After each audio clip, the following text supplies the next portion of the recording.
Olá pessoal, muito obrigado por estar assistindo este vídeo. Vamos falar de escrita criativa. E para isso eu vou ler um pequeno trecho, rapidinho, 2 minutos, 1 minuto. Um pequeno trecho de prosa. É um trecho, meia página, do meu último livro, O Beijo Eterno. E o contexto é o seguinte: o personagem tem necessidade de voltar às suas origens e vai lá, no meio do sertão. E lá ele visita um local especial. Ele era jovem ainda nessa altura. Lá ele arruma uma bicicleta e visita esse local. É um morro de pedra, uma enorme pedra no meio do sertão. E nessa pedra existiam fendas onde se juntava água da chuva, formavam pequenos poços. E um deles tinha uma história muito interessante que ele ouvia na sua infância. A história era a seguinte: em um desses poços foi jogada uma garota. Nós estamos tratando mais ou menos de 1880, próximo da libertação da escravatura. Então, nessa época, foi jogada uma garota em um desses poços porque ela foi assassinada amando de uma determinada pessoa. E os que a assassinaram a se viciaram, a violentaram, fizeram-na sofrer, depois a assassinaram e jogaram nesse poço. Mais tarde ela foi descoberta, o corpo foi descoberto e a história ganhou mundo. E as pessoas se compadeceram do sofrimento e começaram a ir até o local para rezar. E aí criou-se uma devoção e a devoção virou romaria. Até a época atual ainda se fazem, hoje menos, mas até há 20 anos atrás, digamos, ainda se faziam grandes romarias, procissão e tal. Aquela menina recebeu um reconhecimento pós-mortem e foi santificada pela população. Uma santificação sem passar pelo Vaticano. Então o personagem foi a esse local e lá ele se sentiu assim. É narrado na primeira pessoa, é como ele descreve. Não sei se a menina fez ou faz milagres, mas aquelas horas ali passadas trouxeram bálsamo à minha alma. Sentei-me a meditar. A tarde descia e a sombra de um angico coroado de branco, nascido à beira do lajedo, esticou e me protegeu do sol. Senti o sopro de viração doce e inalei a vida com seus cheiros. Apreciei as delicadas flores brancas do angico, muito pequenas e agrupadas em volumosos cachos, a desafiarem a dureza do sertão. Era o primeiro dia de agosto.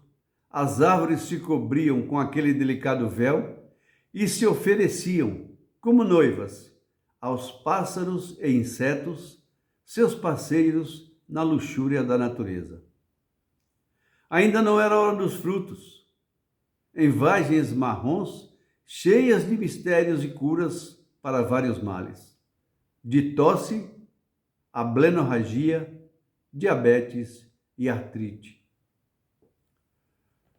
O tempo passou entre calangos e corrupiões.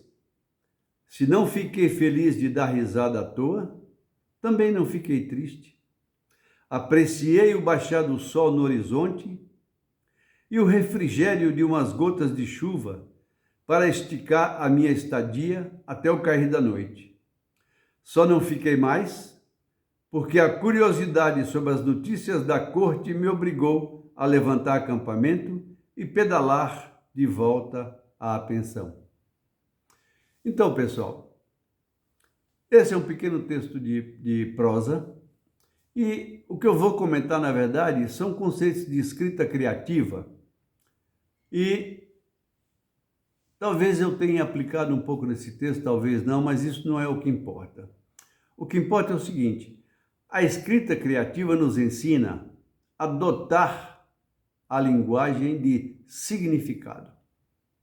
E o que significa isso? Dotar a linguagem de significado.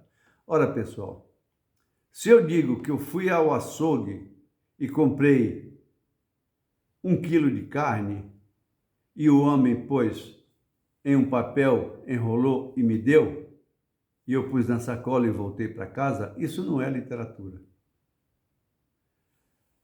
Isso é um relato seco da realidade. E a literatura, obviamente, não é realidade. Mas o que é dotar a literatura de significado? E aí vocês me permitam ler mais um pouquinho, 2, 3 linhas, porque quem nos dá esse conceito é um autor americano, Ezra Pound. Viveu no século passado, 19, nasceu no século 19 e morreu no século 20. Esse autor era poeta, ensaísta, teve uma obra vastíssima e escreveu sobre escrita criativa, escreveu sobre a arte de escrever. Então, o Ezra Pound nos ensina isso. Pessoal, uma observação. A vida do Ezra Pound foi tumultuada. Então, aqui eu estou separando a obra do autor, tá? O autor, a vida do autor é uma coisa e a obra dele pode ser uma obra maravilhosa. Então, estou falando apenas da obra, o ensinamento que ele deixou na sua obra, e não na sua vida, que são outros 500. Bom, então, o que o Ezra Pound nos ensina?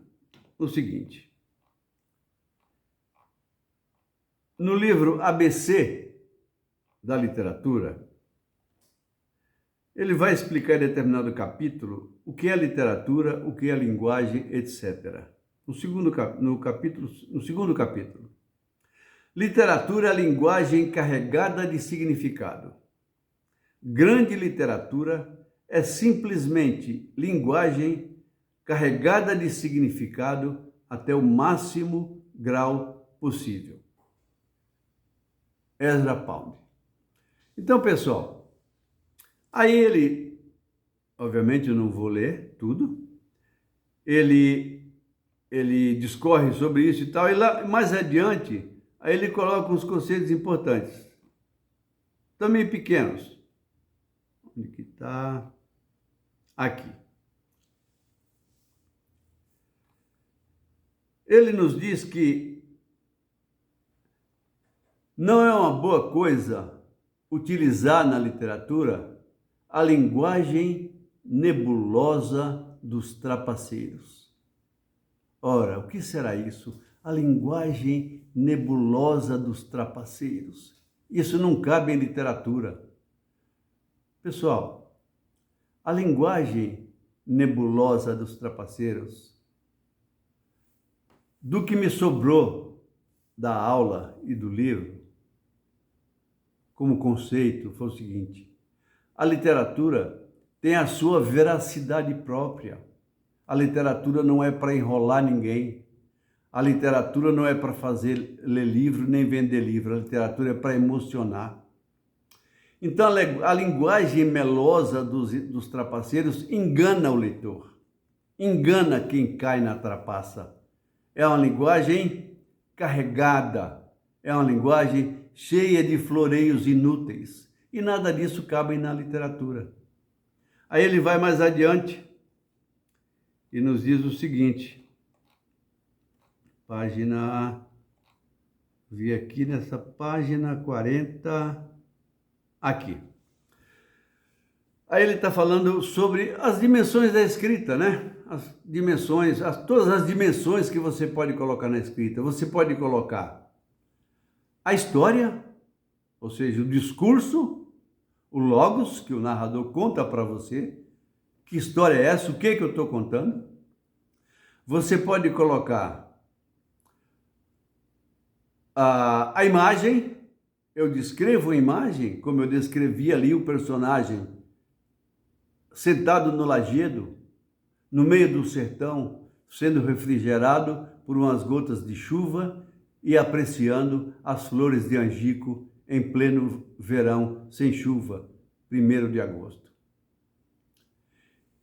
E tem uma outra dimensão, que é a dimensão do som, a dimensão da música. E ele chama, o Ezra Pound chama essas dimensões no livro ABC da Literatura, ele chama o seguinte: contudo, vou ler o pequeno trecho onde ele denomina essas 3 dimensões. Contudo, as palavras ainda são carregadas de significado, principalmente por 3 modos: logopeia, fanopeia e melopeia. E vamos explicar. Obviamente eu fui ao dicionário Wise, para definir, compreender e definir essas situações. Logopeia: estimulação de associações intelectuais e emocionais. Intelectuais, o logos, o discurso, pelo uso de palavras cujo sentido vai além do que denotam genericamente, em dinâmica com o contexto em que estão inseridas. Eu vou utilizar palavras dotadas de significado diferente do significado comum, porque senão não é literatura. Eu vou usar o discurso literário, eu vou usar o intelecto, a razão, para passar um discurso literário, um logos, para emocionar quem porventura se arriscar a ler alguma coisa que eu escrevi. Então, esse é a logopeia. O outro conceito que ele dá, fanopeia. Em poesia, estimulação de associações intelectuais e emocionais de beleza por meio de palavras sugestivas de imagens visuais. Eu vou recordar naquele pequeno texto que eu li, das imagens visuais que eu lancei lá. As árvores de angico, coroadas de flores brancas, cujos cachos eram volumosos, se apresentavam à natureza como noivas ante os seus parceiros, pássaros, insetos, na luxúria da natureza. Se você tentou se imaginar nessa situação, a intenção foi exatamente essa. E, finalmente, a melopeia do Ezra Pound. Estimulação de associações intelectuais e emocionais através do som e do ritmo da fala. E aí, aqui mais uma vez, eu não sei se fui feliz, porque isso depende do leitor, não é de mim. Eu disse lá que passei a tarde, que o personagem passou, só que é narrado em primeira pessoa, que o personagem passou a tarde entre calangos e corrupiões. Ora, calangos estão se movimentando por ali ao sol.